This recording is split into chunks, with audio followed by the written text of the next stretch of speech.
So great to welcome former North Carolina national champion and former Notre Dame and North Carolina head coach Matt Doherty to Questions for Cancer Research. Matt, how are you? I'm doing great. It's good to be on the show with you, Chris.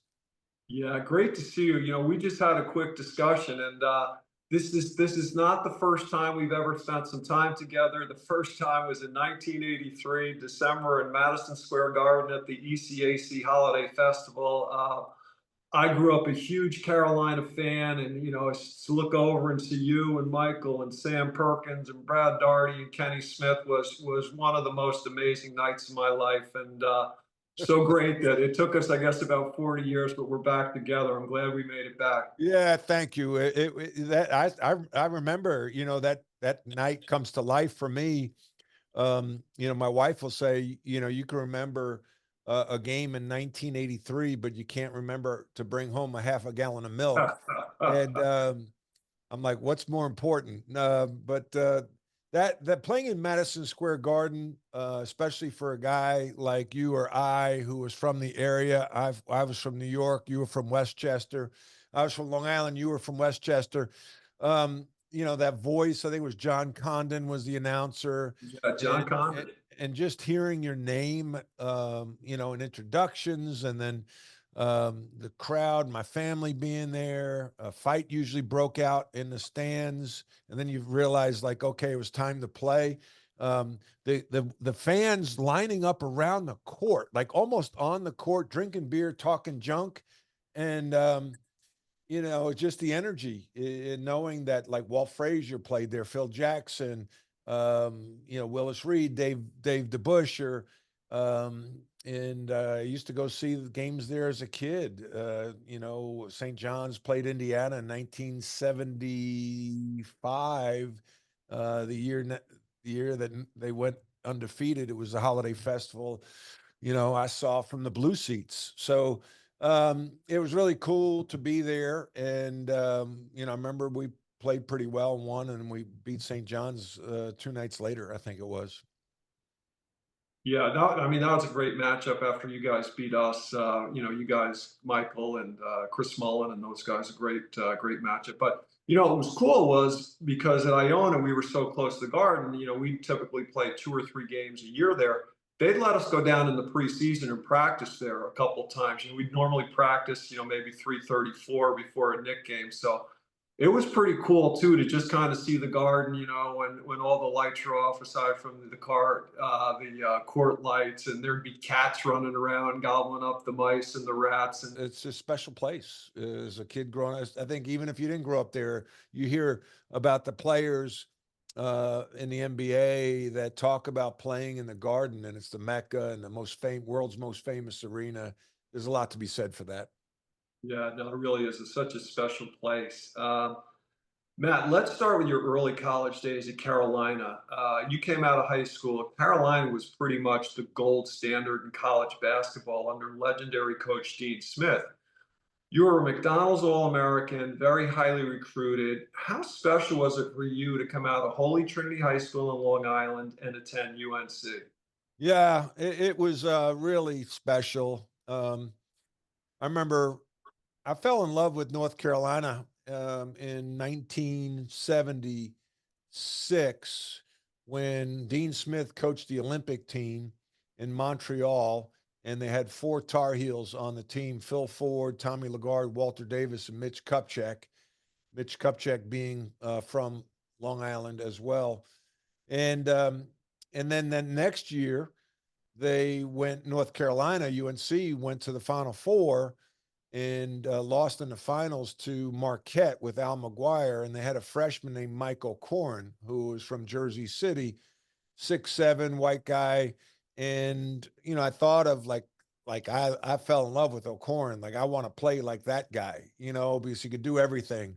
And so I was blessed to play for a really good high school coach, Bob McKillop, who went to Davidson, coached Steph Curry, and we had good upperclassmen, guys who were being recruited at a high level, like John Corso, Mike Aldridge, Malcolm Caesar played there. Malcolm went to Florida, and so I was fortunate to get seen, and then Dick Zeitler ended up taking over the program, and I was blessed to be recruited by pretty much any school I wanted to go to. And what I look back, and your life's nothing but a series of decisions and dealing with the consequences. That I was fortunate that I had great guidance from my parents and Dick Zeitler, Jack Kern, who from Malloy High School. Dick Zeitler played for Mr. Kern. Mr. Kern had so many great players, and he'd been through it. So he came to my house and kind of helped us game plan the process. And it comes down to fit, right? I mean, there's so many choices, and it's like any business relationship. It's any personal relationship. It comes down to fit. There's a lot of good choices, but there may be one best fit. And I just felt it in the home visit with Dean Smith because he talks so much about culture and team, and and I felt that he would appreciate me for the things that I could do, because I knew, and I talk a lot about self-awareness, in leadership, that it's so important to be self-aware. I knew what I couldn't do. Like, I was not a good athlete. I was an average athlete at best. I wasn't going to wow anybody with my speed, quickness, jumping ability, but I knew that he appreciated what he would always talk about: savvy, players that knew how to play and that were skilled. And so um, I remember playing Riverside Church. We were talking about that earlier. And Rodney McCray, who from Mount Vernon, and Rodney was a great player at Louisville. We were playing AAU together for Riverside Church. Rodney had just finished his freshman year at Louisville, and I was going to my senior year. And he asked me, and I wrote about that in a book called Rebound.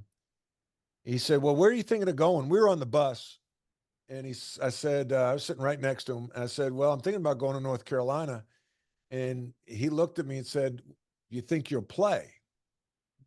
And I really took that personally, and I just kind of, you know, nodded, and that was a question mark, right? Are you good enough to play? And I knew the risk that if I might not. And so 2 years later, I'm starting on my sophomore year in a national championship team in the Final Four, which Louisville's a participant in. They lost in the first in the semifinals to Georgetown. We beat Houston. And so I jokingly say, "Yes, Rodney, I could play at North Carolina." And so I started 3 years and was a six-man my freshman year. Yeah, I mean, I was going to ask you about that, and I did read your book, "Rebound from Pain to Passion." Great book, very Thank you. honest, and amazing story you've been through. But you also mentioned in there, and just to give people an idea of who may not remember. I mean, some of the guys you played with, right? Al Wood, James Worthy, Sam Perkins, Michael Jordan, Kenny Smith, Brad Daugherty, and others. Just amazing. But you did say in that book, when Coach Smith was recruiting you, he advised that you would have to wait for maybe your junior year to get Yeah. some playing time. Now, obviously, you did very well as a freshman. I think you were the sixth man, and as you said, started from then on out. But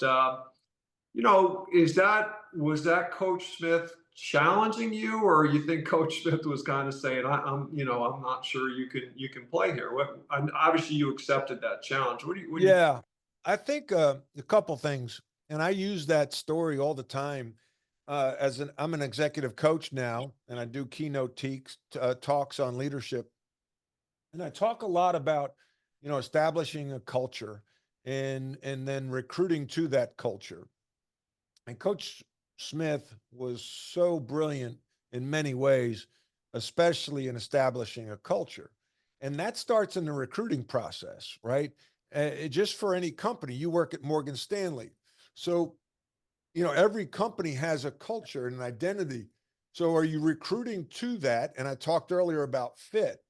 So, he did his background. Eddie Fogler, assistant from New York, did their background. Yeah, Matt's a good player, good student, comes from a good family, coachable, blah, blah, blah, check all the boxes, come in the home.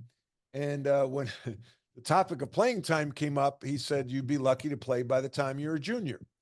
And, you know, I'm being recruited by a lot of programs that are telling me I'm going to play a lot as a freshman. So I remember leaning in and saying to myself, I'll show you. And I think he did it for two reasons. One, to establish the culture that you have to earn your stripes here. You're not going to be given anything. Two, you know, if you're afraid of that challenge, we don't want you here. We want competitive players that will respond to the challenge of someone saying, I don't know if you're going to be able to play till you're a junior. And so I fell for it, hook, line, and sinker. Yeah, no, it was a great decision. Matt, you had an amazing career there. Played a major role for a program that was likely the best in the country over your 4-year career. You lost in the national championship game your freshman year. You won a national championship your sophomore year.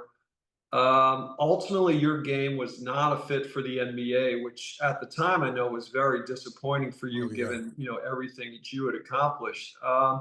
Did you ever have any regrets or thoughts that perhaps you should have played at another school where you could have carried more of the scoring load and may have developed a game more suitable for the NBA? I mean, as good as your career was, I know how crushing it was that you didn't play Yeah. in the NBA. It was the worst day of my life, Chris, when draft day 1984, I think it was June, I don't know, June 19th or something like that. And, getting picked in the 6th round. Now they don't even have 3 rounds because no one really makes it after the second round. And, whole life you dream about playing for the Knicks, and playing in the NBA. And now you're being told your career, you're not good enough. And that's one of the first times I was told I was never good enough, not good enough. And, then your identity is wrapped up. And I talk a lot about this because to be really good at something, you were a good basketball player and you were obviously very successful on Wall Street and you started your own company. It has to almost become your identity, almost an unhealthy obsession, especially if you don't have as much talent, right? You've got to really overcome it with will and hard work and determination. And, you're sleeping with the basketball, you're dribbling the ball, you identify as a basketball player, and all of a sudden you're done. Yeah. That was a harsh divorce. And so that's when I went to work on Wall Street. I worked at Kidder Peabody, and I thought that instead of, basketball turned its back on me. I'm like, well, screw you. I'm going to go make a fortune on Wall Street. And I was miserable. I hated selling bond yields. I wasn't good at it. And I was really an empty feeling. And I don't think I talked about it in the book. But I had a drinking problem. I ended up, I became all city drinker. Yeah. And I set records. And then I woke up on a porch at the Jersey Shore that wasn't the house I was staying at. And I remember the next few days going back to the city. I lived on the west side, went and met with a counselor, and she said to me, that I had the symptoms of a chronic alcoholic, and I jokingly say now, I say, well, symptoms, that doesn't mean you're telling me I'm an alcoholic. I just have the symptoms. And I remember walking out of her office onto the street and feeling dirty, man, dirty as hell, and like a big failure, and lonely. And but I went to AA, and I had never had a drink since. And it was really the best thing that happened to me. And people say, oh, what's the best thing that ever happened in your life? I said, I got sober. Because of that, 11 years later, I'm the head coach at Notre Dame. And I end up marrying Kelly, my now Kelly Doherty, and, she had dealt with drinking, alcohol in her family. And like, she would never, one thing she liked about me, besides my good looks and my personality, Chris, was Absolutely. the fact that I was sober, that I didn't drink. And so I'm really blessed that I was able to come to that realization. And I say that your life's impacted by three things: the people you meet, the books you read, and the trauma in your life. And that was traumatic, hitting rock bottom. And I needed to do it. And so I could rebound. I've rebounded several times. I rebounded from alcoholism. I rebounded from failing to make the NBA, to rebounding from losing my job at North Carolina. And I think that in life, we need to embrace those moments, celebrate those moments, talk about those moments, because everyone's going through something. I have some stories to share, from getting cut in the NBA to becoming sober to losing my job at North Carolina. Matt, let me ask you about, one of the really special things about your career at Carolina was your teammates. So you're in the very unique and enviable position to be a 3-year teammate of perhaps the greatest player in the history of the game. Michael Jordan was a year behind you at Carolina. You saw Michael from day one, and I'd love your perspective on something. So after watching The Last Dance, I was somewhat surprised to see just how competitive Michael was day in and day out with the Bulls. Pretty amazing.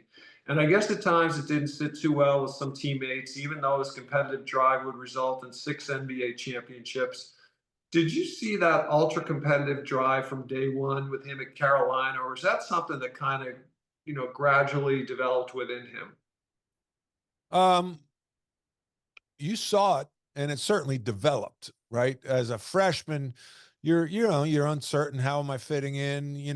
But he had the talent, and he was, gregarious, had the energy. Like, I think that's one thing that really I love to talk about is energy.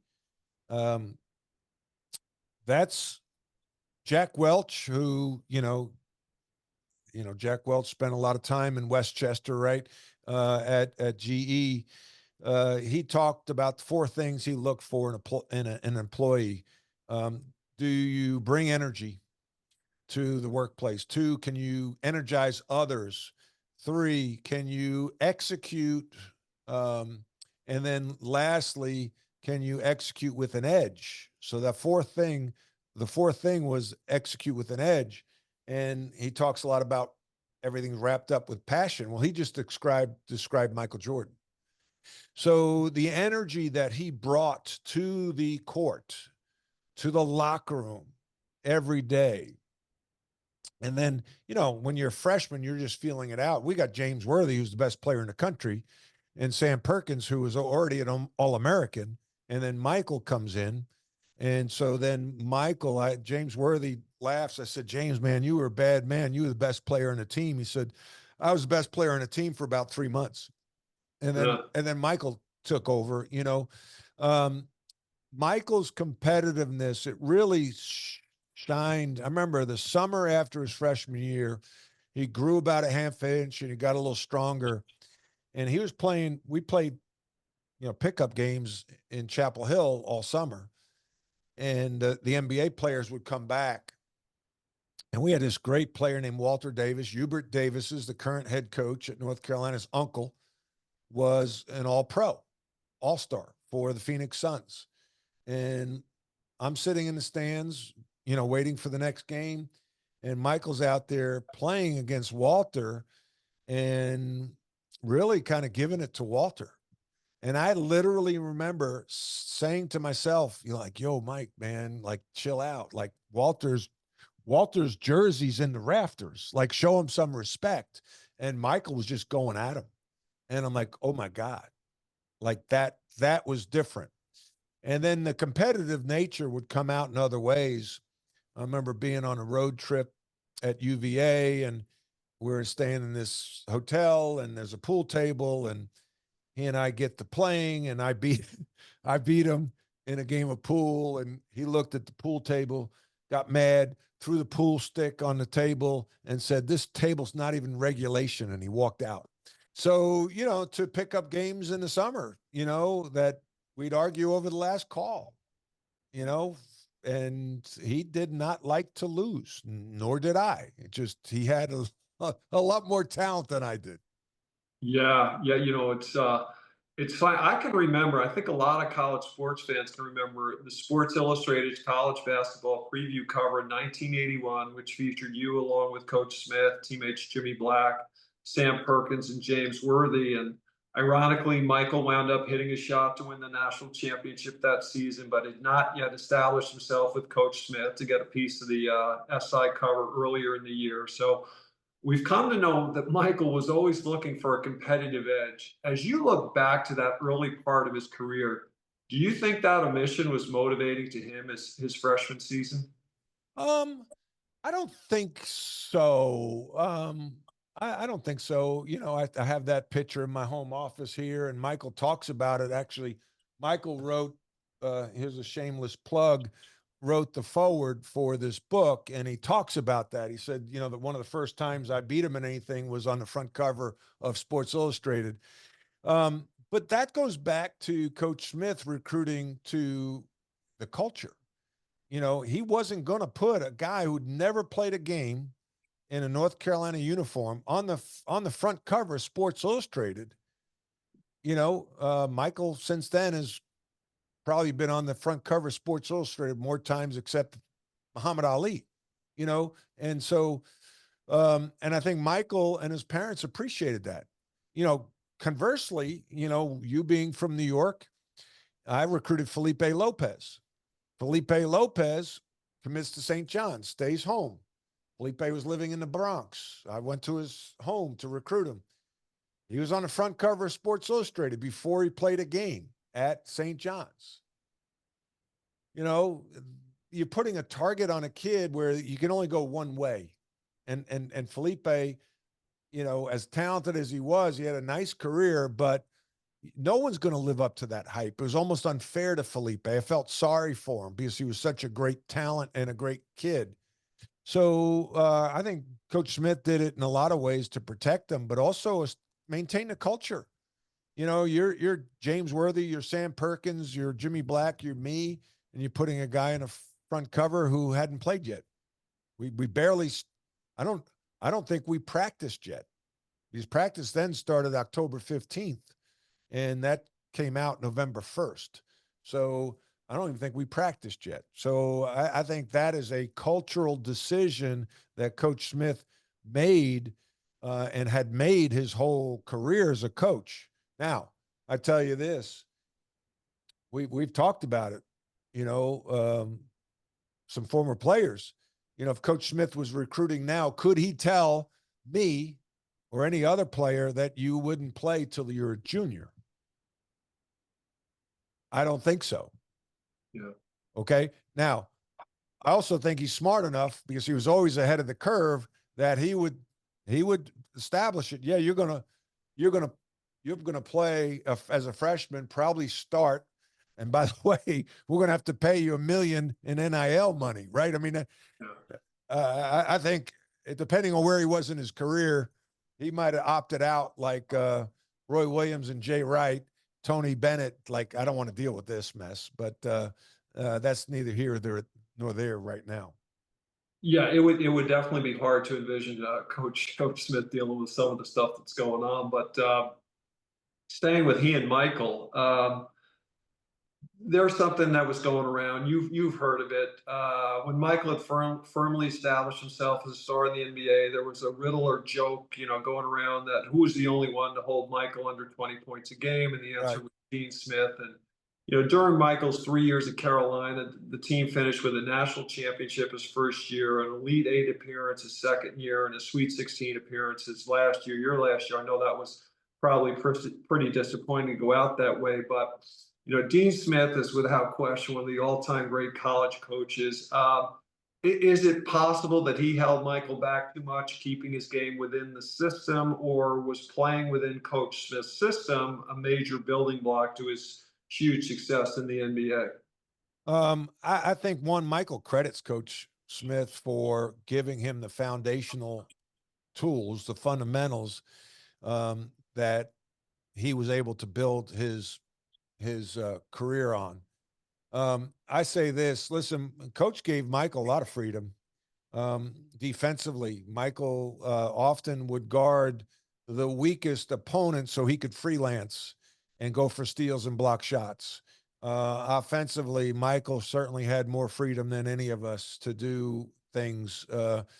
I say this, two things. We had damn good players on our team. Like we had Michael's last year, my senior year, Brad Doherty, Kenny Smith, Sam Perkins, myself and Michael in the starting five. So, you know, those were, Kenny was, I think, 5th player picked. Brad Doherty was number 1. And I think Sam Perkins was the 5th player picked and maybe the best draft of all time. And so you're talking about those, all 4 guys were All Americans. And I know Kenny Smith was player of the year in the country. Michael was, Brad was the number 1 pick. Sam was one of the best players ever to play at North Carolina. So we didn't have to, like, he didn't have to score 30. And by the time we were in the middle of the second half, he probably didn't average more than 30 minutes a game because we blew a lot of teams out. And so, you know, it's funny when people say, "Oh, Dean Smith held him back." No, I mean, it was, we had great talent. And then the other thing is teams could play zone back then, and there was no 3-point line and there was no shot clock. So teams would pack the defense in or go triangle in 2 and really highlight Michael and offensively hold the ball to try to keep the possessions lower. So no, it's, and still Michael averaged, I think, 19 points a game. So, you know, no. Yeah, I think Michael did come out and say at one point, a lot of people say Dean Smith held me to under 20 points a game. Dean Smith gave me the knowledge to score 37 points a game, and that's something people don't understand. So certainly Michael was very Yeah, smart. no. Listen, people are going to try to be critical, usually because they're jealous. Yeah, I mean, Matt, just incredible, right? I mean, you come out of New York. I mean, that program, the players that you were playing with year in, year out. I mean, just, we don't see anything like that anymore, right? Because everybody's jumping. But, it's kind of like, all right, who's Carolina got coming back? Well, they lost Worthy, but they got Perkins, they got Jordan, they got Matt Doherty. It was an amazing time. And you certainly have nothing to complain about, right? You went to a national championship game your freshman year. You won a national championship game your sophomore year. You went to the Elite Eight your junior year. And, national championships are hard things to win, right? It takes a lot to go right. But, That's right. well, you guys certainly could have won a national championship in there. You had some players, and you guys had maybe I'm sure at that time, the best coach in the game. Well, you look back and I'm sure you feel this way too, Chris, not only in your basketball career, but in business. You tend to remember the misses more than the wins. And, you're a golfer. I play golf. I'm not very good, but you tend to look back and I miss that fairway. I miss that putt. But we don't think about the putt that rolled in, that went around a couple times, went in, or the tee shot that hit the tree and ended up in the middle of the fairway. And basketball, especially at the college level, not only the best team doesn't always win because it's one game. We were the best team my senior year in the country. We were clearly the best team. We went 14-0 in the ACC. I think there were only like 2 teams ever to go undefeated in the ACC at the time. And, I gave you the roster already. And we had a good bench with Buzz Peterson, Steve Hale, Joe Wolf, and Dave Popson.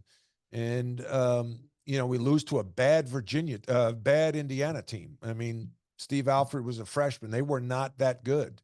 We play them 7 times. We beat them 6.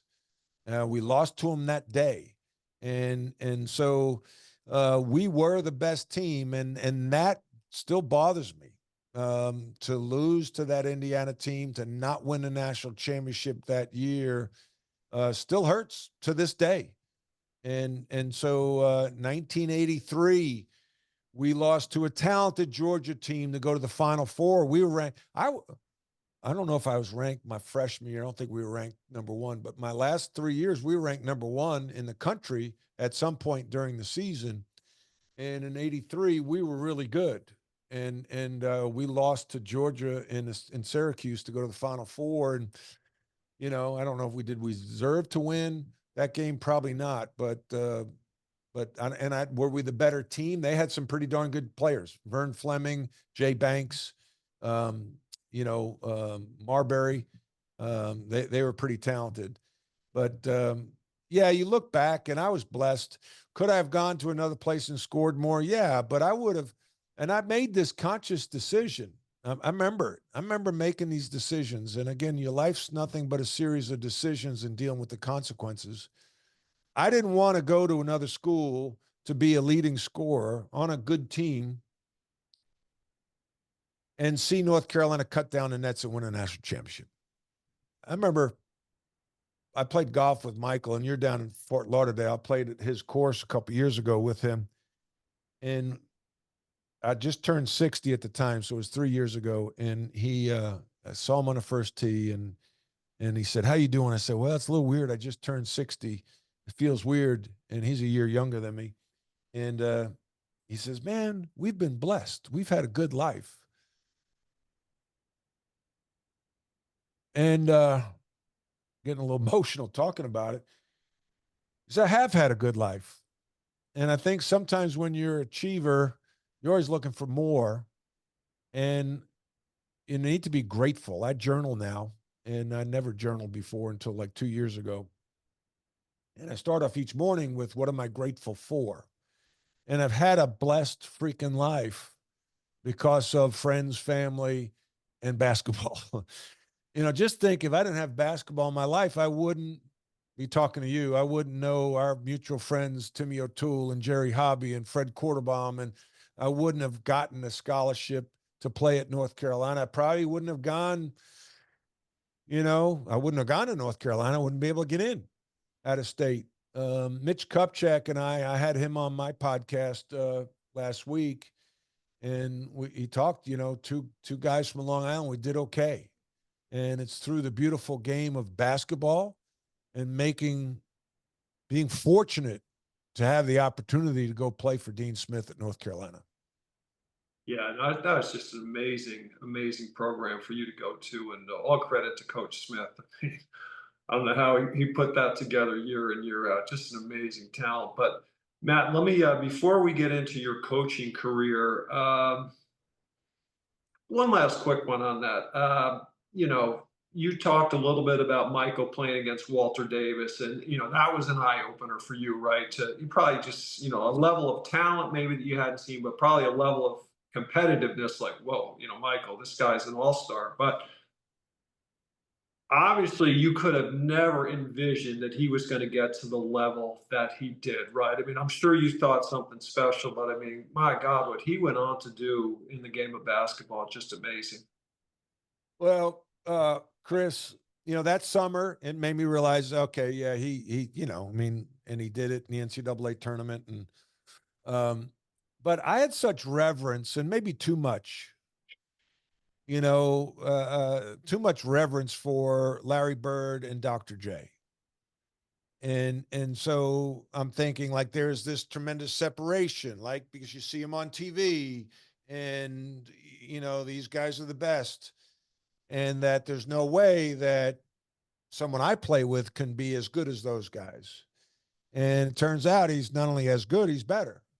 And you get a hint of that in the summer. The Olympic team in 1984, they were playing against the NBA All-Stars, and Michael was giving it to him. And then I remember his rookie year watching, he dropped, I think, 45 on the Spurs. And I'm like, oh my God. Like, because the also it's interesting. Kevin not Kevin Pritchard. Kevin Pritchard's a friend of mine who's the president of the Pacers. I'm thinking about the Pritchard that plays for the Celtics. He made a comment recently. It said it's easier to score in the NBA than it is in college. Oh, All right, here's this guy, a little white guy who plays for the Celtics, makes that comment, and he's true. Why? Because the court's spread out.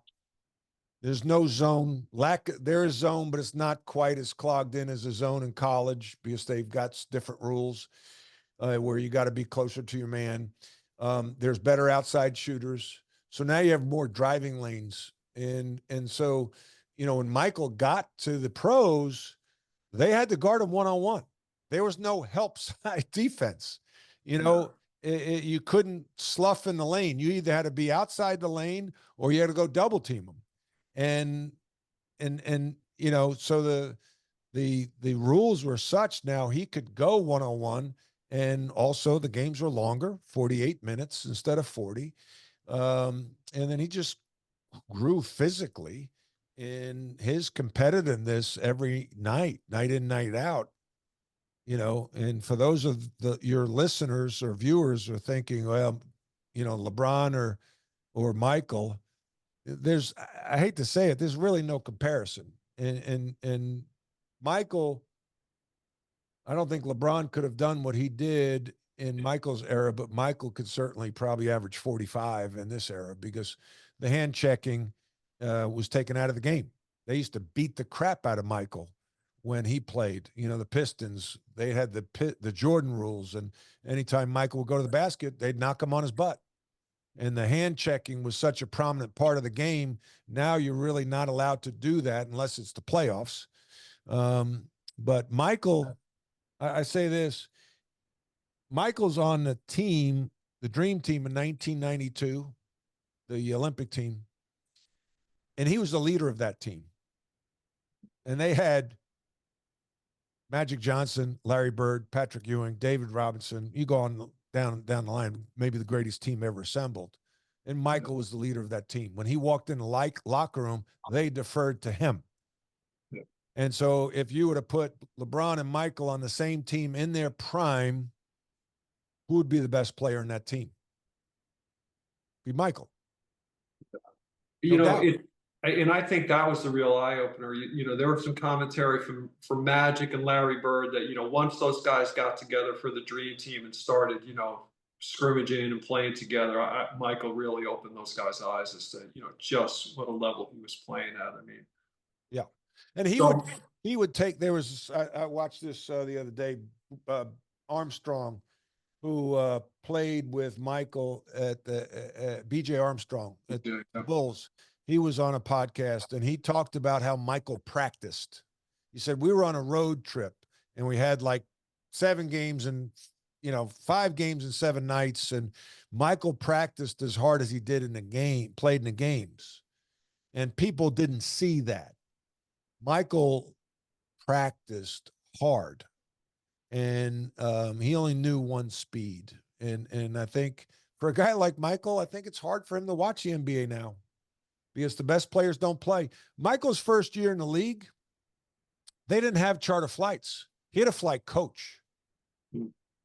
Okay? Is that right? He was flying coach back when they first started with the Bulls. That's amazing. He told me, he said he was flying coach. The rookie wouldn't get first-class seats, so he sat in coach. Back then, you could smoke on the planes. And back then, you had to take the first flight out after a game. That was a rule by the NBA. So you'd play, be done, get home. I don't know. You can't wind down after a game. And you had a 6 a.m. flight to go to the next game. And I don't know how many years later it was when they finally got charter flights and private planes.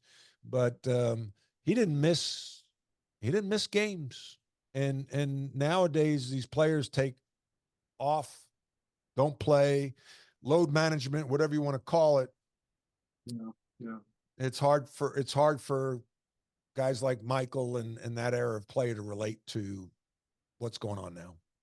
Yeah. I mean, just What a special place, you know. We'll talk a little bit about the coaching end of it, but I mean, for you to grow up in Long Island, you were a good player, you know, or McDonald's All American. But what a magical place for you to spend 4 years playing, which is incredible. It Matt, was you've touched. it was, don't tell my wife and kids, it was the best 4 years of my life. I can imagine. I mean, you showed up there every year, and you guys were probably the favorite to win the national championship. And I mean, I'm not going to, you know, it's very hard to deliver 4 national championships, but you guys delivered. I mean, you guys played as, you know, one of the best teams year in, year out. I mean, it's just a Yeah. really, I'm sure, amazing 4 years for you. Matt, you've touched on it a little bit. I know you're doing a lot of speaking engagements these days on leadership. Tell us a little bit more about your current business, Doherty Coaching. Yeah, thank you, Chris. I'm an executive coach, keynote speaker, author. I'm coming out with a journal I think I mentioned earlier. It's called the Timeout Journal. I saw value in journaling about 2 years ago, and I've journaled every day since. I talk about a lot that, you know, your life's impacted by three things: the people you meet, the books you read, and the trauma in your life. Well, the people you meet, and the people you spend time with. Well, the person we spend the most time with is ourselves, right? And we could say some nasty stuff to ourselves. And I think that we've had to learn to show ourselves grace and say good things to ourselves. It's like a coach, when you going through a shooting slump or something like that, and the coach says, "Hey, man, if you're open, knock it down. Just shoot the ball." That means a lot, right? But then we might be in our car in our dorm room saying, "Man, I stink. I can't make a shot." Well, if you start to say to yourself, "Hey, man, I'm good," like the good shooters have short memories, and they think that eventually the numbers will work in their favor. Having that mental toughness, that confidence, that positive self-talk is so important. So that's one of the reasons I'm coming out with this journal. It's the Timeout Journal will be out by July 1st. Um, I am I think what happened after I got fired from SMU, I really was trying to find myself. I went to the NBA. Look to try to advance. I worked for the Pacers, and then I went back to college and worked in the Atlantic 10 office, and um, then I got into some business deals and was more transactional. And I've kept going back to, what is your purpose on this earth? Okay, and I do this exercise with young people. I do this exercise with business leaders. Why did God put you on this earth? What is your purpose? What is your gift? And I looked inward, this self-reflection, and my gift is to teach and coach. That's who I am.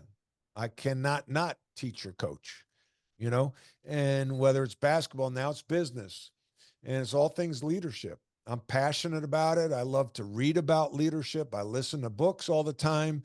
I ask questions. I have a podcast. I ask people about leadership, moments, failures. Um, how can we get the best out of people? What's your leadership? What's your coaching scar? Bob McKillop and I talk about this, a moment when you coached where you made a mistake and you knew it in the moment, and you may have scarred a relationship. And why do I do it? Why did I write this book, Rebound from Pain to Passion?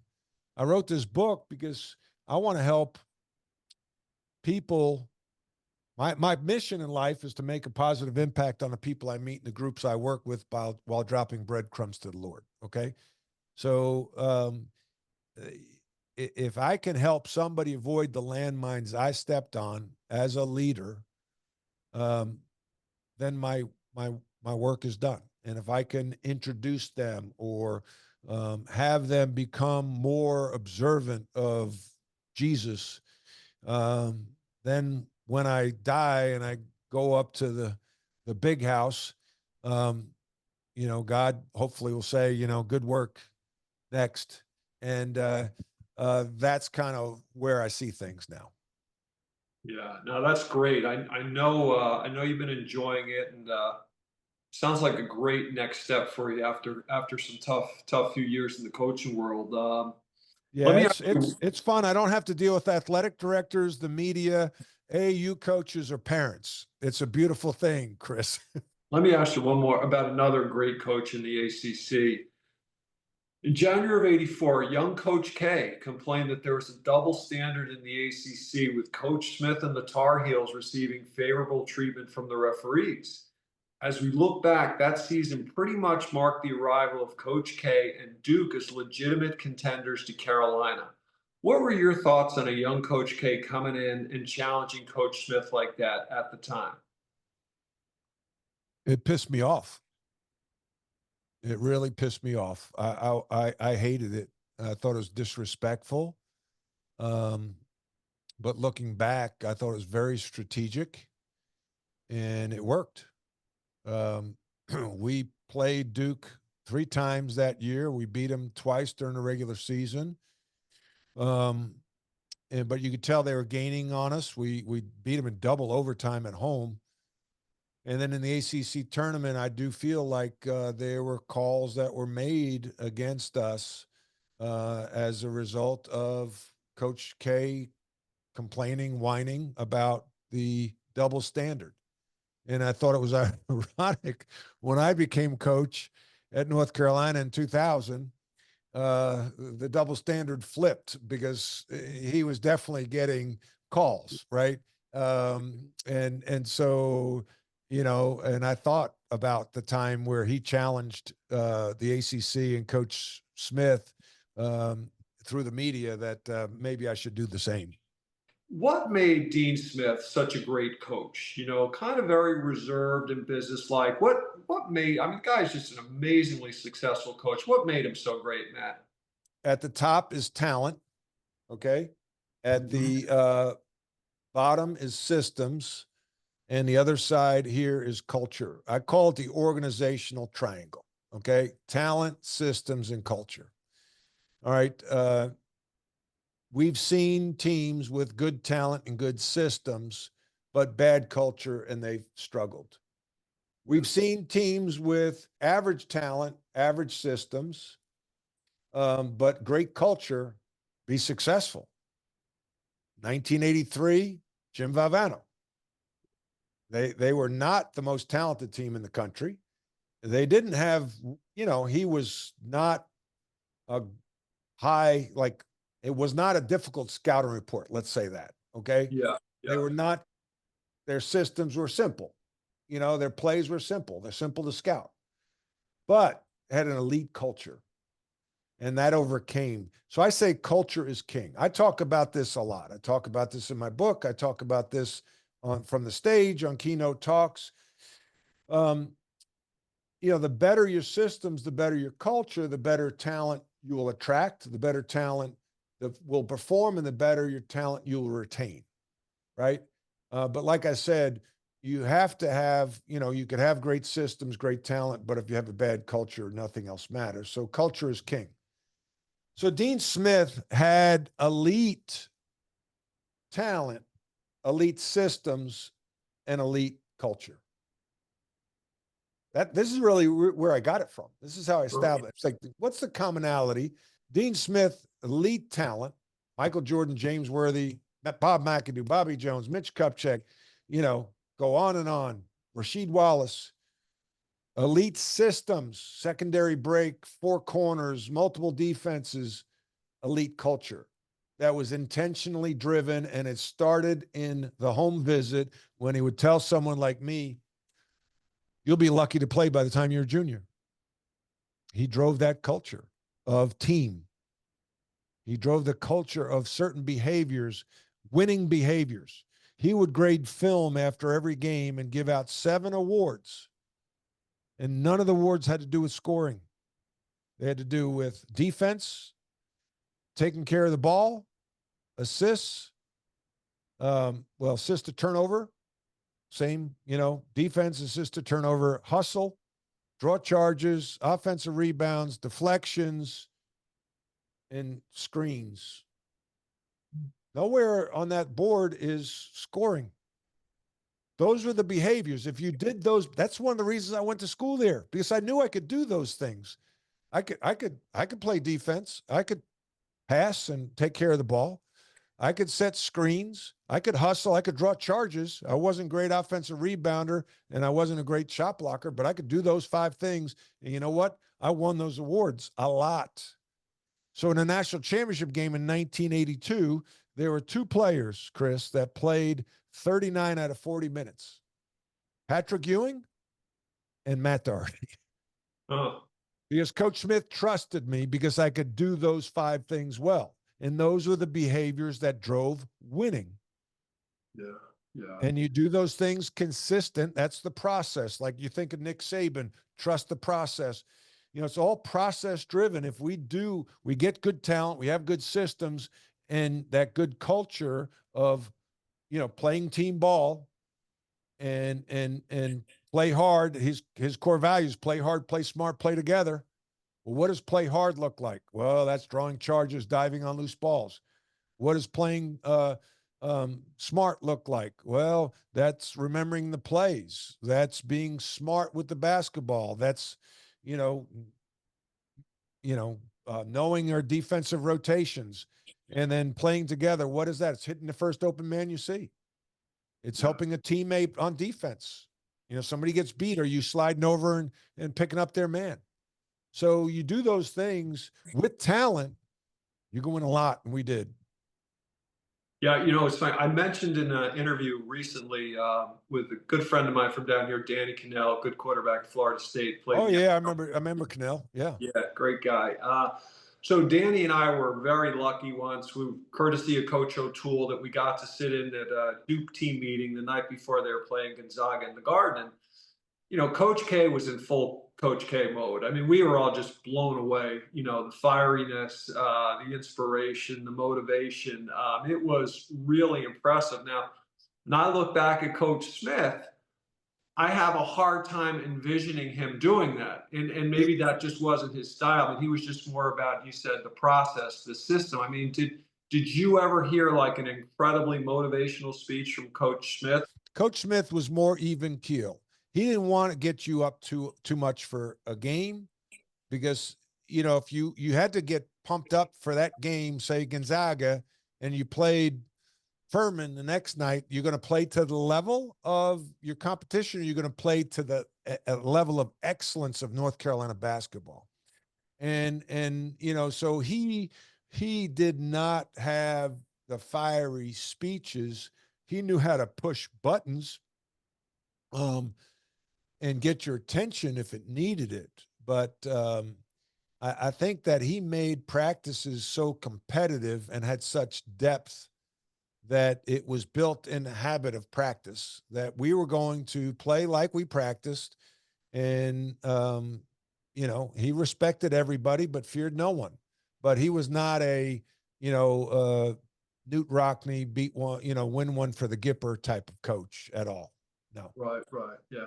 Now we're talking about Coach Smith. I've got to give a shout out to my older brother, Ted, who after high school went to William and Mary.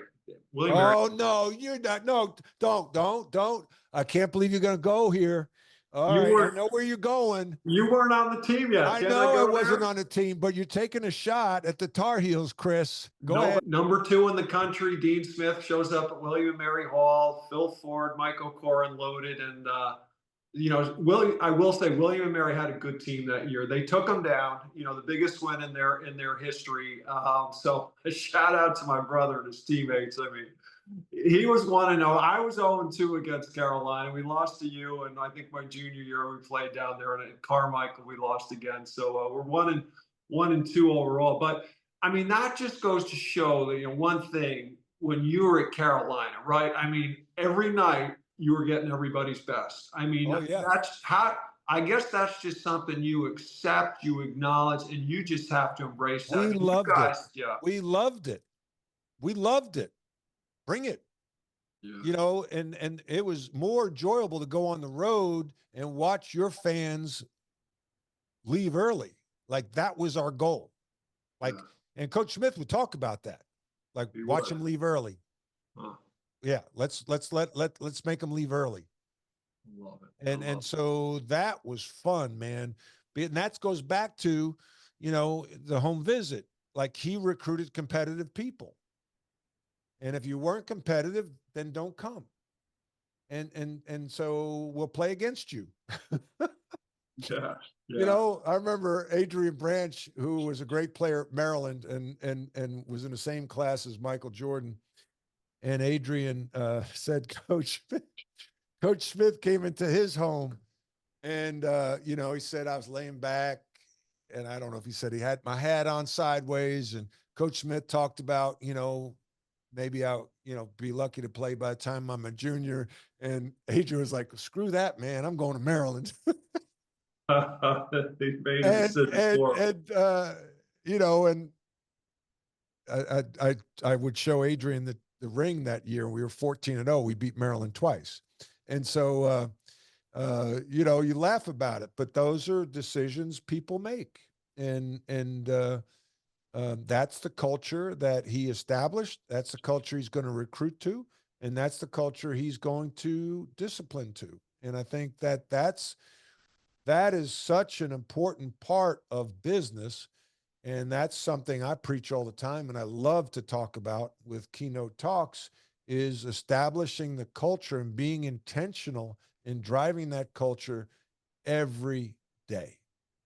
So, Matt, absolutely mind blowing how competitive the Carolina Duke rivalry has been going into last season. I know Duke had the upper hand, but before last year, over the previous 100 games, Duke led 51-49 in games won, with total points scored favoring Duke by about 20 points, right? I mean, over 100 games, just Yeah. incredible. You did pretty well during your career against them. I think you had a couple of losses, but several wins, and a tough loss in the ACC tournament your senior year, as you said. What was the Carolina Duke rivalry like for you? Yeah, it was a lot of fun. It started in a recruiting process. I was recruited by Duke. My first campus visit was to Duke, and I remember landing at Raleigh-Durham Airport. Back then, it was about the size of a Walmart, and getting to baggage claim, and Bob Wenzel, the coach at Duke, the assistant, was picking me up, was with me at baggage claim, and then I saw Eddie Fogler, who's the assistant at Carolina, picking up a recruit. I'm like, that's interesting. Got to the highway and you know, realized that they're only 8 miles apart. And then 2 weeks later, I'm visiting Chapel Hill, UNC. Eddie Fogler's picking me up, and Bob Wenzel is picking up another recruit at baggage claim at Raleigh-Durham Airport. It starts there, okay? Yeah. And so similar players, competitive players, feisty players, players that want to win, and 8 miles apart. So similar, but yet so different. Private, public school, right? Duke private, rich kid school, UNC, you know, had some wealthy students, but it's a public university. Larger state university, 20,000 students. Duke had 8. Um, Duke students mostly came from the Northeast. Carolina's students mostly came from North Carolina. And so, you know, the dichotomy that was very similar but different. And you know, then when it came to time on the court, Duke was going through a big transition. In '78, they went to the Final Four, and one of my favorite players, Jim Spernarkel. And so, but then, you know, recruiting had taken a little dip. They made a coaching change. Coach K took over my freshman year when they had a guy named Gene Banks and Kenny Denard, and they beat us in their last home game. But Coach K really struggled. I think his young coach had been at West Point, um, and you know, a yeller and a screamer. And his third year, I think it was, they lost to um, Wagner at home, and Tom Butters, the athletic director, called him in, and he thought he was going to get fired. And Tom Butters gave him a 10-year extension. The rest is history. Yeah, that's amazing, right? Pretty good judgment right there. That's not happening today. Yeah, you're right. You're right. When I interviewed Jay Billis, I had to ask him because I had heard and I'd read that as intense as that rivalry was, and everything's changed so much now with AAU, the kids all know each other, but you guys didn't really know each other that Right. much. It was really shocking to know that you guys would play pickup games in the off season. I mean, and Jay said it was great. He said he formed a great friendship with you. You guys are still very good friends, and he said basically it stemmed from those pickup games. But just very surprising that you guys would do that. Yeah, as a senior, we'd go on these barnstorming tours and play with the Duke guys and the Wake Forest guys and the NC State guys. But Duke, again, being so close after the season, we'd go to Durham and play pickup. They'd come to Chapel Hill, play pickup. It was just, getting two good programs together to try to get better. And I think what you realize is that the fans hate the other more than the players do. I think the players have a real respect for each other, and we could have easily been teammates than opponents. I roomed one summer with Mark Allery, who was a great player in Jay Billis's class. We played on a USA team, and Mark was like a great guy. Like I would have loved to have been his teammate. I'm close now with a lot of Duke guys, from Mike Bray, even though he didn't play there, Tommy Amaker, Jay Billis, Mike Jaminski, I see all the time. There's a lot of good guys, and it's just like you got to be careful. You can't say that publicly because it ruins the aura of the rivalry. But the fans hate each other, and we hate each other when we're playing. But away from the court and years after, we know we were part of something special, and we could have easily been teammates. Yeah, it's funny. When I was talking to Jay about this, I went back to thinking when I was at Iona, our big rivalry was Florida. And so certainly their best player was Jerry Hobby, your one-time roommate in the city, assistant Right. coach. And I got to know Jerry after when he coached with my good friend Timo. So a great guy, but Oh, the I best. I literally don't think you could have had summer pickup games or off-season pickup games between Florida and Iona. I think there would have big time been fights in those Uh, games. I mean, I don't think it would have worked. yeah. No, Jerry, you're exactly right. But Jerry's the best. Oh boy, we had a lot of laughs. What a good guy, and a Great. hell of a player. Yeah, Jerry was had that soft lefty touch. Boy, tough kid. He was a really good player. I mean, you can imagine the rivalry because you had two really good programs, but only one team was going to the tournament. Let's talk about some coaching here. Big part of your career and where you are today. So after serving as assistant coach at Kansas for 7 years under Roy Williams. You were named the head coach at Notre Dame in 1999, and at the time you were widely recognized as a rising coaching star in the game. It was a really solid year for you at Notre Dame, which ended in a loss in the finals of the NIT. In your book, you wrote, "We all felt the foundation had been laid for success. Great things were on the horizon for Notre Dame basketball." And then, of course, things changed very quickly when Roy Williams turned down the head coaching position at Carolina, which had been vacated by Bill Guthridge. Notre Dame put a lucrative long-term contract offer on the table as you contemplated a return to Carolina as the head coach. You speak a lot about decisions in your book. How tough a decision was that for you? May have been the toughest decision of my life. Yeah. Um, you know, uh, when you have good choices, good options, it makes for a tough decision. And I remember my wife and I flew to Chapel Hill for my interview. We were in a private plane flying back. And I remember telling her, I said, I could be the head coach at North Carolina or the head coach at Notre Dame. Those are tough choices. And I'd go back and forth. And I remember, one day I'd come down to the breakfast table with my Notre Dame shorts on, the next day North Carolina shorts. And I remember going to the grotto at Notre Dame to pray for guidance.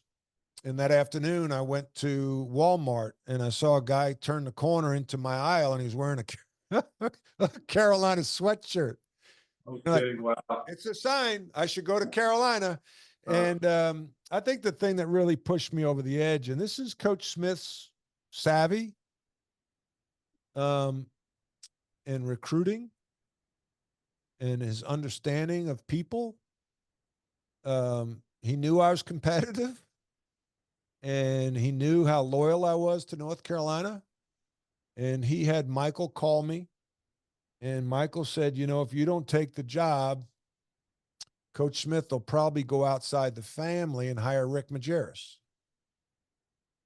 And I didn't want Rick Majerus or anybody outside the family coaching North Carolina. That's why I took the job. Yeah. And, you know, you look back, you say, I should have stayed at Notre Dame. Maybe I should have. But, you know, then I'd be dabbling in God's work. You know, God had his fingerprints all over this. And if you're a believer, you believe that God had this planned out. And, you know, I'm learned a lot of lessons. Nelson Mandela, probably my favorite quote of all time. He says that I never lose. I either win or I learn. And so I learned a lot of lessons that I put together in this book, uh, Rebound from Pain to Passion. And now I share as an executive coach. So I'm still coaching. It's just not basketball. Yeah. What was interesting about that was the timing was not ideal, right? And instead of being named the head coach in April, you were named the head coach Yeah. in summer, and Yeah. Yeah. that's not. That goes to a whole nother story that's really not told. Yeah. That a lot of people don't understand how it was orchestrated. You know, why did a coach decide to retire in June versus March or April? And there's a lot. Maybe someday I'll reveal what happened. Okay. I'll leave it as a teaser. But that's the political side of the sport, and that really um, ended up negatively impacting me to get the job July 11th versus getting it in March or April, where now you could build relationships and build the foundation of recruiting and get to know your players and the staff with less stress. Yeah. Um, so yeah, that might be another podcast. That could be a good podcast. There, you read the book, and it's certainly the question pops up. Why did this all go down? Guy was an assistant coach for, I don't know, 30 something years to Dean, and has the reins, and all of a sudden. So we don't know. But what the other question that comes up is, at that point, I mean, obviously Roy was very successful at Kansas, but why didn't Roy take the job at that point? You think he was Yeah. just, was it the timing issue? Or you think he was just so, Well, I think that I know this. I mean, he was. I don't think Coach Guthridge was supposed to coach more than 1 year, and he ended up staying 3. And you know, Coach, I helped Coach Williams recruit the players he recruited, and they were better talent in the pipeline at Kansas than there was at North Carolina. And as a coach, it's all about talent, right?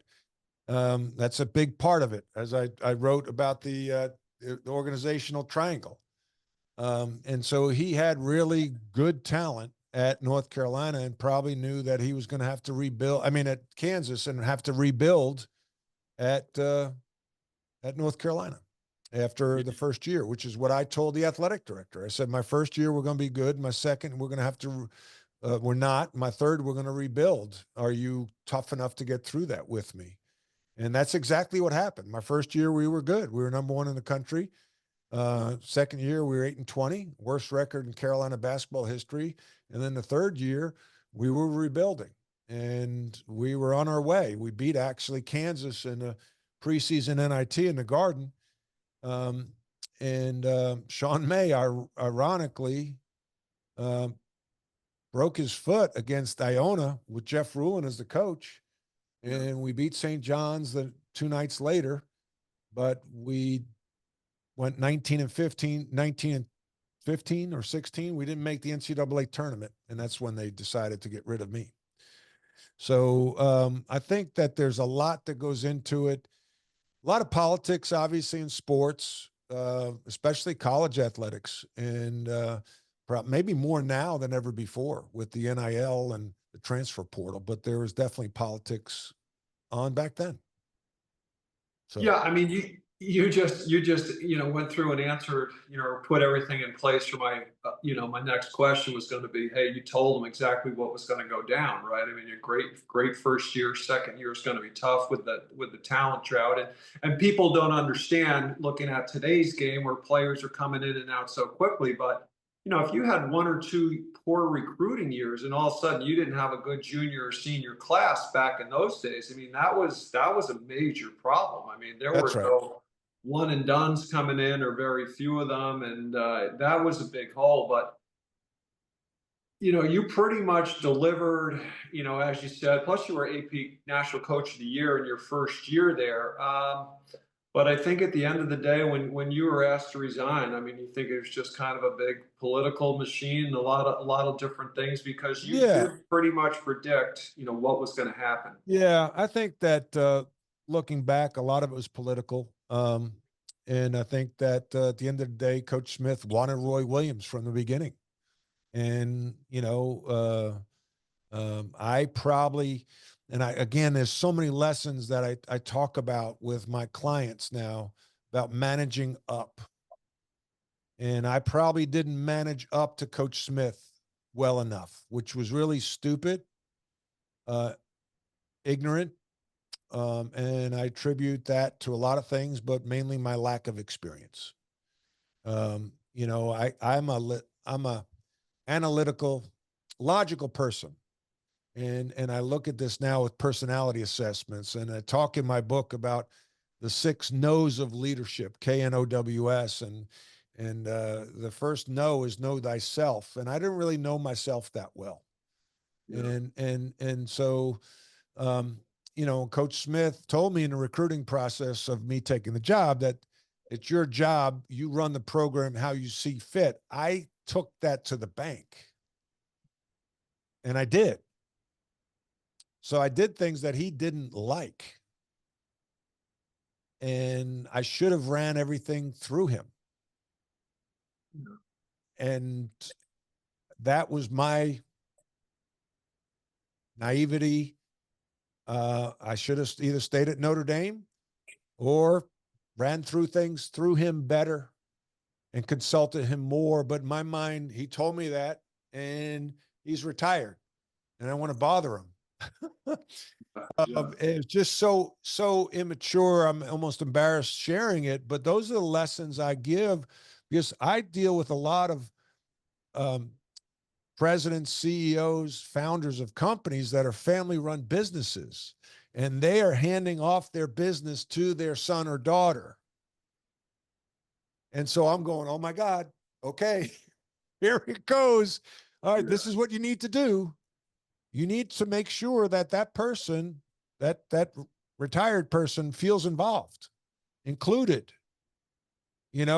Honor them in some way, keep them involved.